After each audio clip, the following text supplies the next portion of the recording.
వీటెన్ news కి స్వాగతం. కరీంనగర్ జిల్లా మానకొండూరు నియోజకవర్గం శంకరపట్నం మండల కేంద్రంలోని అంబేద్కర్ చౌరస్తా వద్ద కరీంనగర్ వరంగల్ జాతీయ రహదారిపై పెంచిన పెట్రోల్, డీజిల్, వంట గ్యాస్ ధరలు తగ్గించాలని కేంద్ర ప్రభుత్వం మొండి వైఖరిపై మంగళవారం సిపిఐ నాయకులు ధర్నా చేశారు. పెంచిన పెట్రోల్, డీజిల్ ధరలు పేద ప్రజలను నడ్డివిల్చేందుకే కేంద్ర ప్రభుత్వం చేసినటువంటి దానికి నిరసనగా సిపిఐ పక్షాన శంకరపట్నం మండలంలో ధర్నా కార్యక్రమాన్ని చేయడం జరిగిందని సిపిఐ మండల కార్యదర్శి పిట్టల సమ్మయ్య తెలిపారు. పెంచిన ధరలు తగ్గించేంత వరకు ధర్నా కార్యక్రమం చేస్తామని ఆయన డిమాండ్ చేశారు. దేశవ్యాప్తంగా, రాష్ట్ర వ్యాప్తంగా కలెక్టరేట్ ఎదుట ధర్నాకు సిద్ధమవుతామని ఆయన డిమాండ్ చేశారు. ఈ కార్యక్రమంలో గోదావరి లక్ష్మణ్, భిక్షాపతి, తిరుపతి, శ్రీనివాస్, పోచయ్య, ముగిలి కుమార్, సత్తయ్య, శ్రీనివాస్, రవి, మురళి, నగేష్, సాకి, తిరుపతి అలాగే ఆటో యూనియన్ కార్మికులు అధిక సంఖ్యలో పాల్గొన్నారు.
జిల్లా మానకొండ నియోజకవర్గం శంకరపట్నం మండలంలో సిపిఐ పార్టీ ఆధ్వర్యంలో పిట్టల సమ్మన్న కార్యదర్శి ఆధ్వర్యంలో ఈరోజు జరిగిన సిపిఐ పార్టీ ఆధ్వర్యంలో పెంచిన ధరలు దించాలని, పేద ప్రజల కొట్టరాదని డిమాండ్ చేస్తూ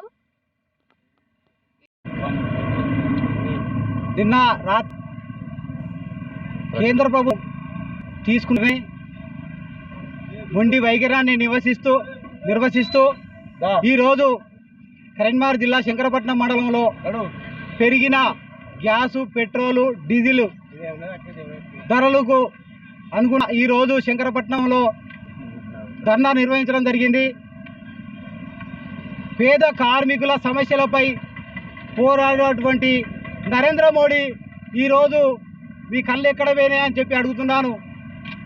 పెట్రోల్ ధరలు, డీజిల్ ధరలు, వంట గ్యాస్ ధరలు అది ఎవరికి వర్తిస్తున్నాయి? ఆదానికి, అంబానికా, కార్మికులకా, రైతులకా, కూలీలకా ఎవరికి వర్తిస్తున్నాయి? ఒకసారి ఆలోచించుకోవాలి. ఆలోచించుకోకుండా పేద ప్రజలపై పేరు భారం మోపి పేద కడుపు కొట్టే విధంగా మీరు చేస్తున్నారు. ఆ విధంగా చేస్తే ఖచ్చితంగా మేము రాష్ట్రంలోని దేశవ్యాప్తంగా ఖచ్చితంగా సిపిఐ పక్షాన మేము ధర్నాలకైనా ముందుంటామని చెప్పి కోరుకుంటున్నాము. అలాగే ఏ సమస్యలు వచ్చినా కానీ మీరు ఖచ్చితంగా కార్మికుల సమస్యలపై తీసుకోవాలని చెప్పి నిర్వహిస్తూ ఈరోజు ఇక్కడ ధర్నా కార్యక్రమం చేయడం జరిగింది. అలాగే ప్రతి కార్మికునికి ఉన్నటువంటి సమస్యలపైన ఆ సమస్యలు పట్టించుకొని నరేంద్ర మోడీ గారు మీరు ఎందుకుంటున్నారు గద్దె మీద, ఎప్పుడు పెంచుకుంటూ పోవుడేనా మీ పని? అలాగే మీరు అట్లే పెంచుకుంటూ పోతుంటే ఖచ్చితంగా మా కార్మికుల పక్షాన మేము ఖచ్చితంగా డిమాండ్ చేస్తూ ధర్నాలు సుధా చేయడానికి ముందుంటామని చెప్పి కోరుకుంటున్నాం.